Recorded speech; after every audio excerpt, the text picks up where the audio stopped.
Okay, and welcome back to the MVP Interactive podcast. Today we have a very special guest, Christina Heller with Metastage. For those of you unaware of what Metastage is they specialize in volumetric capture that creates high-fidelity 3D captures, which can be integrated into holograms for AR, VR, and any other multimedia applications. Christina, thank you so much for joining us today. We're so excited to speak to you. James, it's a pleasure to be here. Thanks for having me. You know, I always joke that, especially in the sports marketing world, there's generally conferences and trade shows, and there's like a small consortium of companies that we call like circuit companies, right? And so it's nice to see you out of the circuit in the confines of your office and on our podcast. So we really appreciate your time today. Yeah, my pleasure, my pleasure. And it's it's always nice to be able to have a conversation. When you're on the circuit, it tends to be a lot of rushed communication. Right. And speaking of which, you know, it's I guess the last time on the said circuit, we were on a panel discussion talking about volumetric capture and the current state of the technology, where the future is. But before we really get into the technology and all the cool stuff that you guys have been up to, you know, this podcast really focuses on not only technology, but the entrepreneurial story. So for our listeners that may not be aware of who you are or what your company does, maybe if you can talk to us a little bit about your background or what kind of set you off into this entrepreneurial journey, if you will. Yeah. So I have, pretty much if you look at my career trajectory, it's been a combination of production and entrepreneurship. When I was 23, I started my first production company over in New Hampshire and, got a DVX 100 and an iMac with Final Cut Pro and, called myself a boutique production company. And since then, that's been my focus. But, and so in my 20s, I did a lot of short form storytelling, nonfiction, journalism, documentary filmmaking. And then when I got to, around 30, I thought, okay, it's time to get serious. And I became very interested in the intersection of media and tech. I thought, okay, there's a lot of, action happening in technology, but where does that intersect with storytelling, with media? And it was, a kismet that for some reason felt called to go to Sundance that year. I had never gone to Sundance before, but for some reason felt called to go there that year for my 30th birthday. And it was there that I went to New Frontiers and tried the first Oculus Rift headset, the DK1. And that was the answer to the question I had been ruminating about media and tech. Where does it intersect? I thought, well, here's a place where it intersects. This is so interesting. And I had that moment that we've all had when we first try virtual reality, where I looked around all around me in full 360 and thought, wow, so, immediately the light bulb went off with the possibilities of what this could mean for, technology, for content, for connection and humanity even. And then convinced a number of people in my creative circle to take start a brave venture called VR Playhouse. And that was in 2014. So I started a company called VR Playhouse in 2014 and ran that company for 3 years. We did 65 projects across many verticals with big brands. We went to international festivals. We did a lot of really interesting work in the emerging AR VR space. And VR Playhouse led to the opportunity with Metastage, where, I was presented with the opportunity to commercialize the volumetric video technology that Microsoft had spent 10 years developing. And, the chance to start a new studio with this really incredible tech was just one of those, moments that you just couldn't say no. It was too interesting an opportunity to say no to. And so along with my team, we created Metastage from scratch, and that was back in 2018. So, I'm rounding the corner to 5 years running Metastage now, and it's been incredibly exciting to be able to specialize inside of immersive tech in this really amazing space, which I know we'll get more into. And what volumetric video really is like a throwback even to my documentary and my journalism days, and that it's like real performance capture. So anyway, that's a quick like breeze through of my career history and entrepreneurship.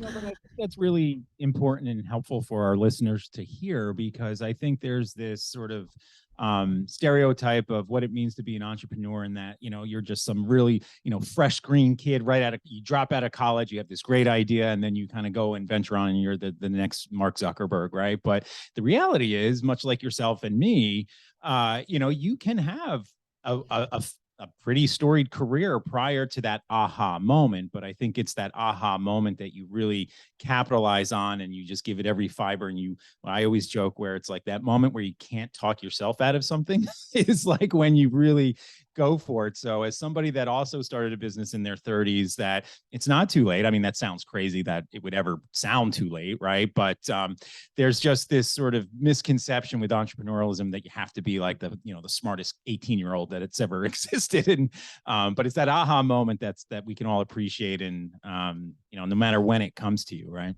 Well, for sure. I mean, I think that I was grateful that I had learned the process of starting businesses at a young age, and learned how to file for an LLC and learned how to open a bank account and got some experience with contracts. And you really don't know.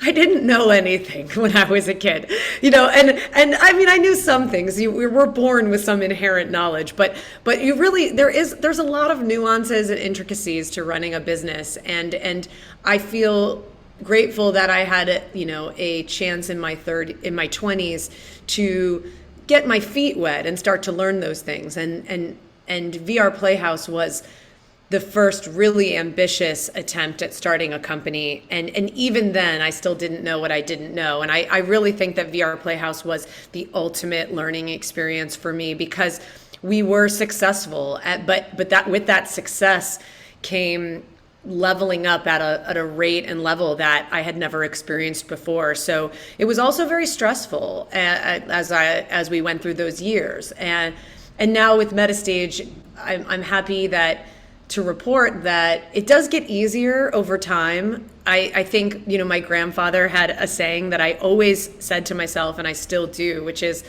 the hard road eventually gets easier and the easy road gets harder. And I told myself that a lot during the hard times. And I'm happy to report that that is true, because you just gain some wisdom, perspective, and a backbone of experience that you can reference that just makes it not so intense as you progress. What a great quote too. And I think think that absolutely trumps the Winston Churchill quote that I would tell myself, when you're going through hell, keep going. Right. And, as entrepreneurs and business owners, it feels like it's a never ending road, and, a free fall collapse. And then, you kind of navigate things out of your, in your control, out of your control. And then, let's throw in a pandemic. And it's like, what else could I survive here? But, enduring is a real testament to the willpower and the strength of individuals, and, your drive to kind of maintain things that, will eventually lead to success. So yeah, what a great quote. That's fantastic. Yeah. So you had mentioned just 5 years. That's not a long time in a lifespan. However, when it comes to technology, that that moves in light years, right? And so, you referenced the VR studio and the production, but transitioning to volumetric capture, maybe talk to us about the nascent days and like the early days of when you set up the studio, and what technologies and the systems and the riggings that you were using, and kind of talk us through where things are at now. Yeah, so volumetric video is the process of capturing a real performance in full 3D. So it's not like motion capture where somebody's going out in a point suit and you're capturing their movements to then puppet an animated figure. Think Avatar, that kind of thing. Instead, this is when you want to be working in a 3D native space. So you think augmented reality, virtual reality, or any 3D software. But you want a real human performance. I don't want an animated James, I want the real James. So volumetric video is the process of doing that. And so someone will go out on Metastage, and we use 106 cameras, all circling them like a globe facing in, and say action, and the performance takes place. So it could be an athlete doing one of their signature moves. It could be a musician performing one of their hit songs. It could be someone giving a speech. And we're capturing it from every angle. We put it through our software, which, as I mentioned, right now we're using the Microsoft mixed reality capture system, and it is an extremely sophisticated system that allows for really high quality reconstruction of all that data, as well as incredible compression to create a 3D asset on the other side that's super tiny, streamable, and able to be enjoyed on common devices like cell phones, iPads, but also AR, VR headsets, etc. And when we first started, the first time, shout out to 8eye, the very first time I ever tried volumetric video, I think was 2015 with 8eye. And it was, I've had a few of those moments in my career that are just transitional jaw-dropping moments. And the first time I saw volumetric capture in a VR headset and had the experience of seeing someone standing right in front of me, feeling their presence, it was mind-blowing. But the technology was very early at that point. When I walked around the figure, it would kind of break in the back, and it was like very artifacty and just not really at a super, super high quality level yet. And what was exciting about launching with the Microsoft tech back in 2018 was just how good the tech had become. They had, really we were just doing clean, full 3D capture. There were tools for integration that made it easy for developers to build repeat projects and pipelines with. It just felt like for the first time, at least through my view, that the tech was truly commercially viable and ready to come to market. And to be that team that helped usher it to market was and will always be like one of the greatest privileges of my career, especially because I love people. I love authenticity. And I come from a journalism background and a documentary film background. So being the shepherd of the real person into the metaverse is just something I can really get down with. And so when we launched the stage, I had some ideas, of course, for who would use it, and because I'd been working in the space for a number of years by that point.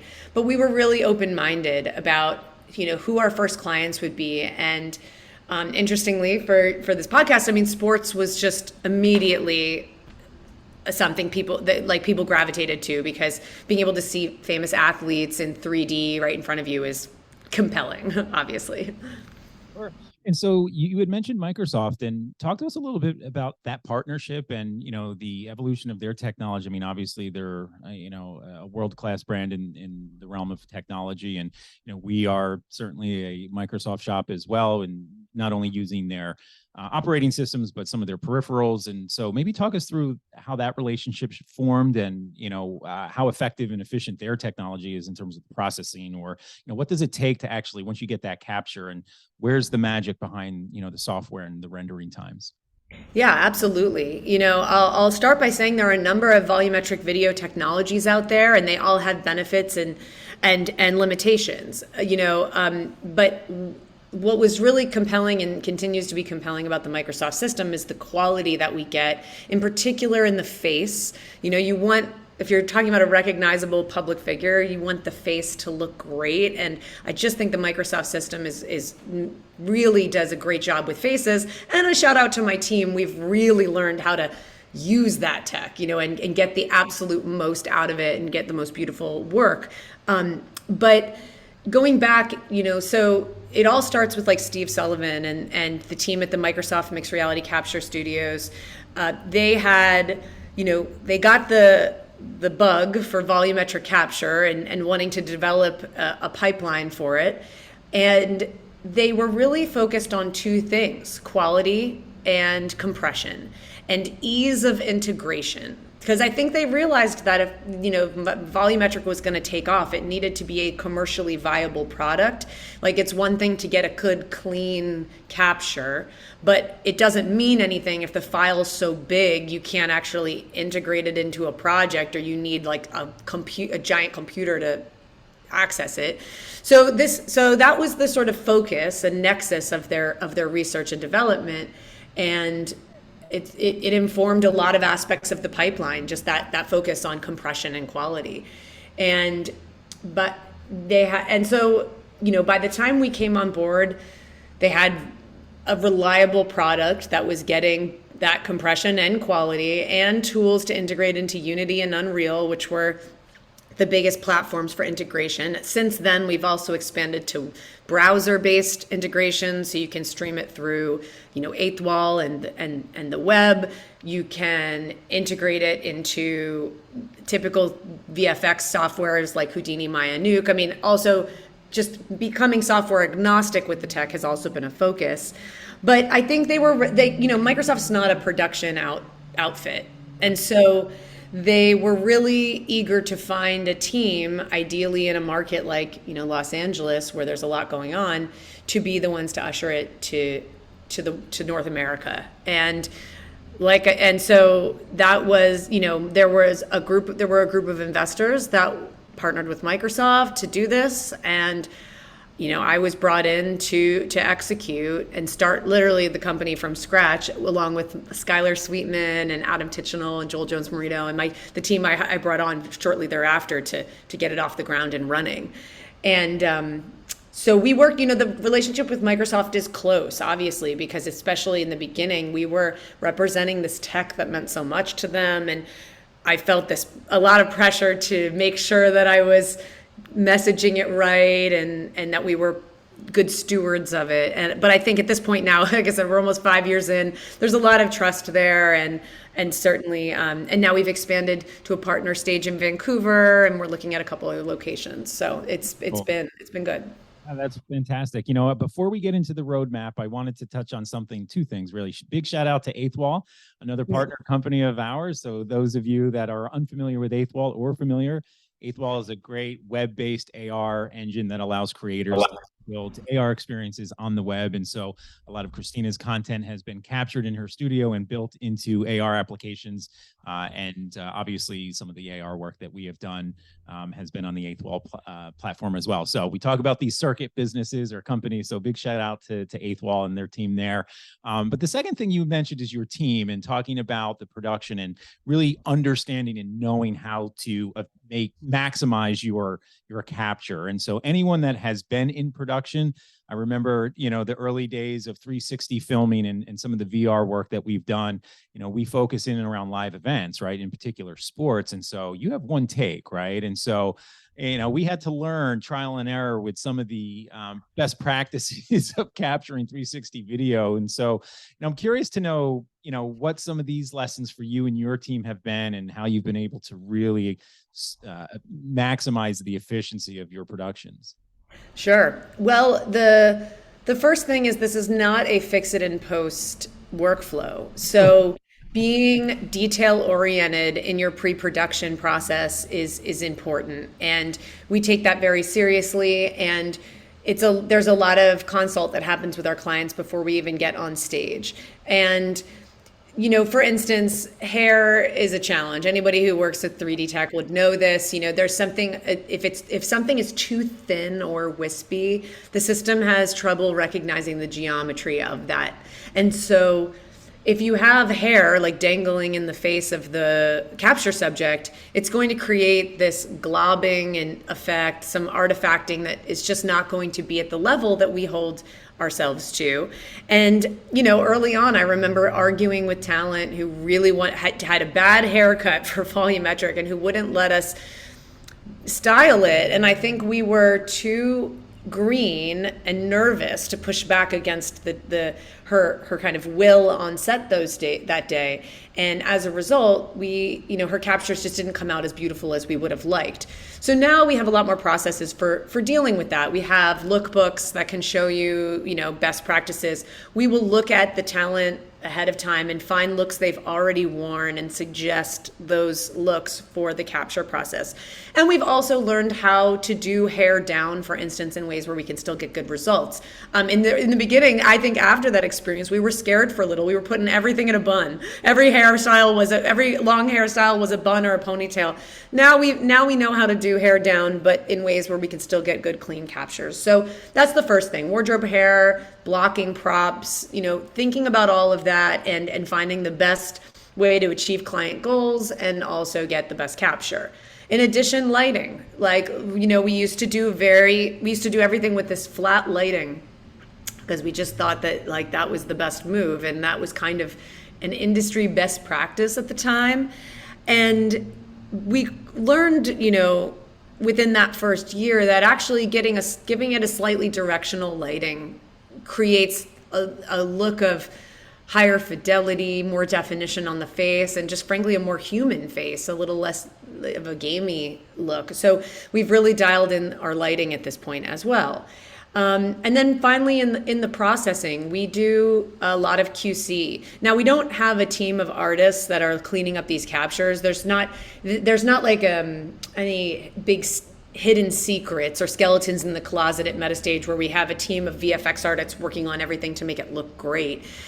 But we do take all of our captures through a frame by frame QC process where we will spin it around and analyze the capture and see if there's anything that isn't looking correct. And if we are able to fix it through our pipeline, we will fix it. And I think that that we feel pretty confident that by the time we deliver something, we have given it as much as we can give it. And then there's your finished final product.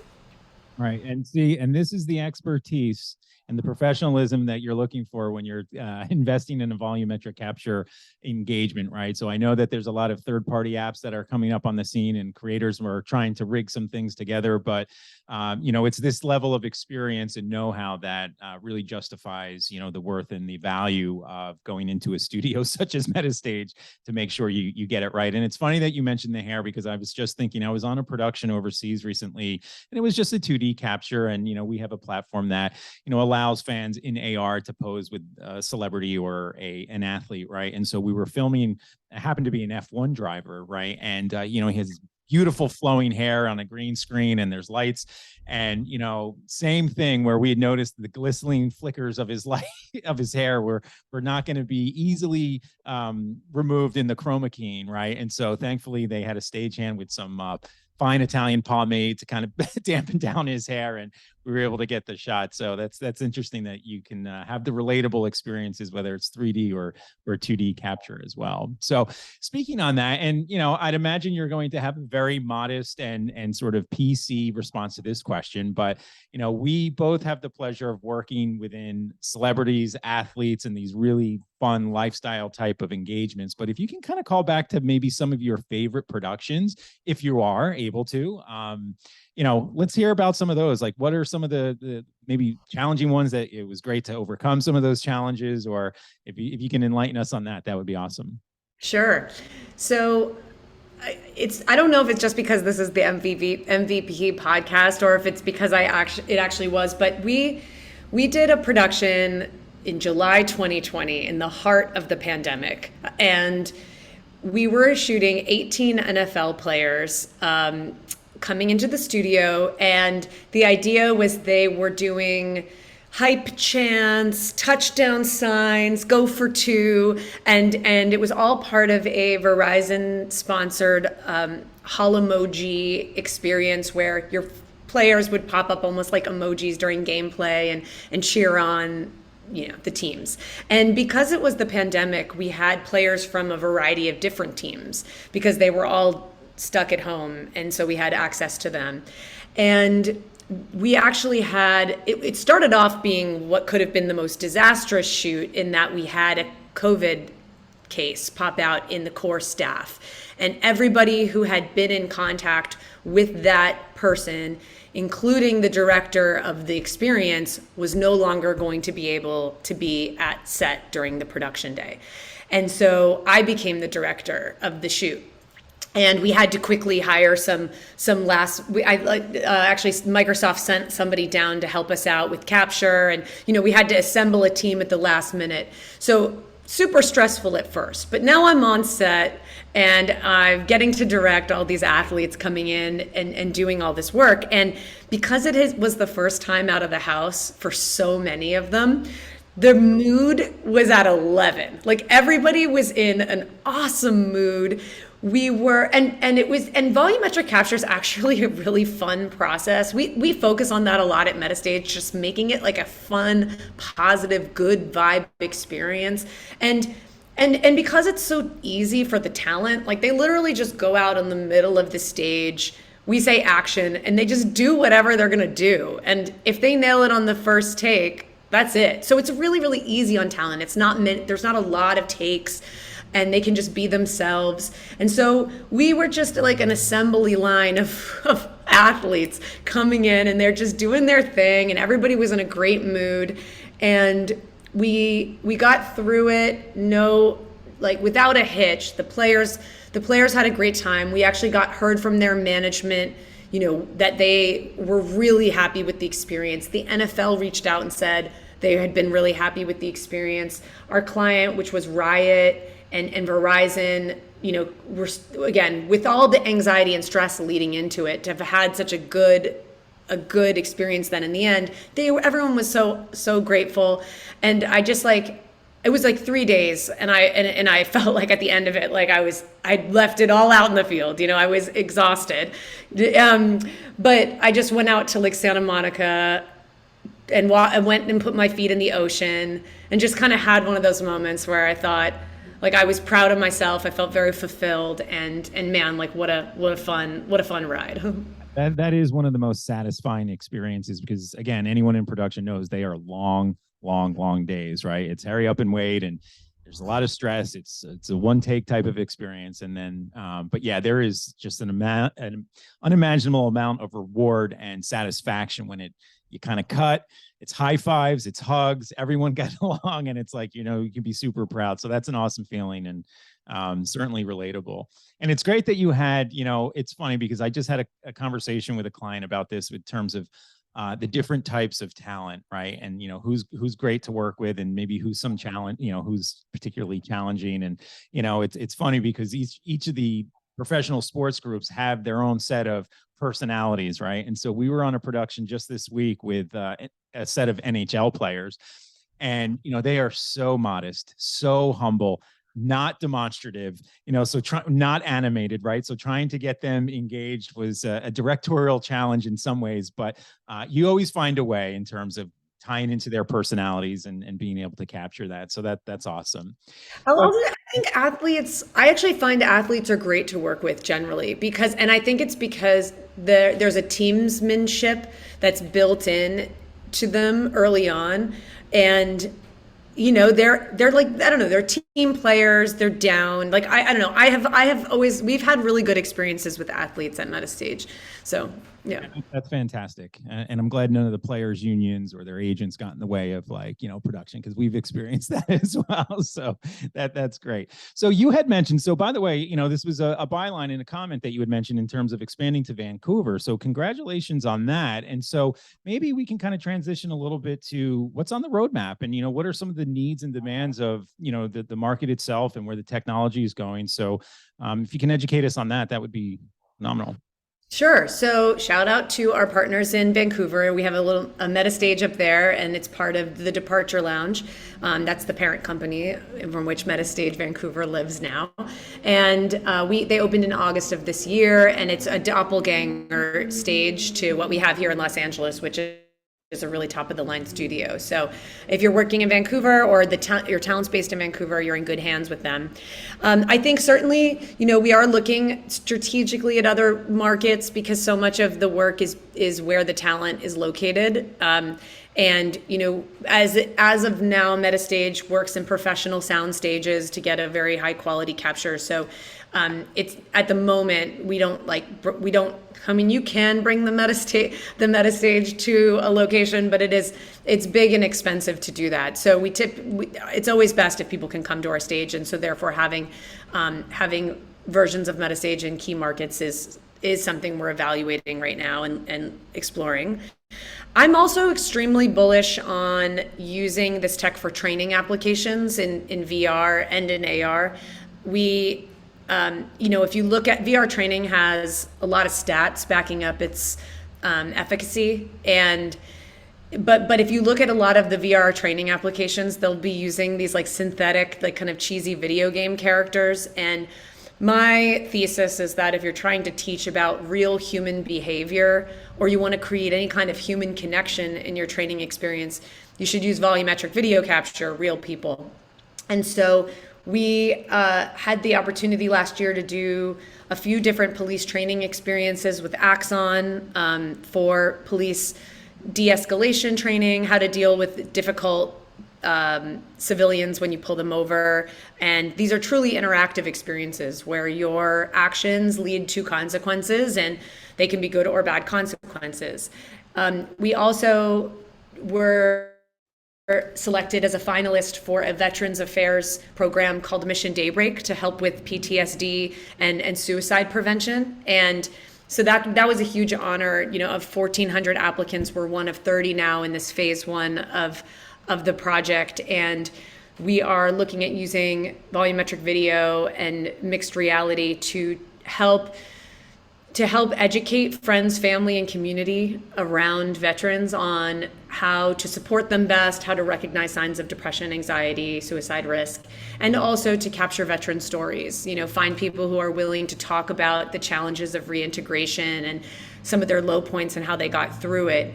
Because I think that's being able to feel the presence of someone when they're talking to you in this way is really unique. And my hope is that it will allow people to feel connected and retain that information more fully. Sure. You had mentioned, well, that's phenomenal work, and good on you for taking on those projects. And I'm sure there's a tremendous value in being able to do that and giving those folks a story, and so therapeutic to kind of manage what they've gone through. And so you had mentioned the ability, although it's expensive and arduous, to have the stage come to you. In the future, is it a reasonable expectation that this type of capture and the quality can be a mobile experience in terms of bringing maybe not 100 cameras, but 50 cameras or so? And because I'm really curious, I think the market is curious as to, the expandability of that opportunity when athletes don't have to travel or celebrities don't have to travel, and you can bring the stage to these creators. I would imagine that would a massive opportunity for the For market. sure. There's mobile volumetric video, but it's just not at a super high quality level. And I don't want to actually tear down any companies. It's that, a lot of it's impressive given the technology where it's at and the need to be able to throw it up quickly in any location. I fantasize a lot about having our tech and on a truck that we can, on an expandable truck that we can roll to a stadium or roll to a location, roll to an athlete's house or something like that. So I'll throw this out there. If anyone listening wants to help me fund a truck, let me know, because these things are not cheap. These trucks are not cheap, but I do really think that it would unlock a lot for us. And so therefore, if you are interested, please contact Christina at metastage.com. That was actually going to be my next question. We're wrapping up here on our time. So where can our listeners find you? Where can they find your company? And, any parting words you'd like to share? Sure. So we're on most of the social media platforms as either Metastage or Metastage XR. I'm Christina Heller. For better or for worse, I'm just my full name on all of the social media platforms. Most of us are just first name at metastage.com. We also have a generic team at metastage.com. And feel free to reach out if you have any questions. We're happy to walk you through and talk you through your ideas and your projects. And I hope, James, that we get to work together sometime soon as well. I know it's been, since the pandemic, my travel out west has dramatically decreased in terms of the frequency. So I know that we had set up, potentially our teams getting a capture. So I'm going to hold us to it. I'm going to make sure that happens. And now that we're fully opened and business is back roaring, we're going to make that happen. So Christina, thank you so much for joining us. It's been a pleasure. Everyone, thanks for listening, and please join us. Find us on all of your streaming outlets, the MVP Interactive Podcast.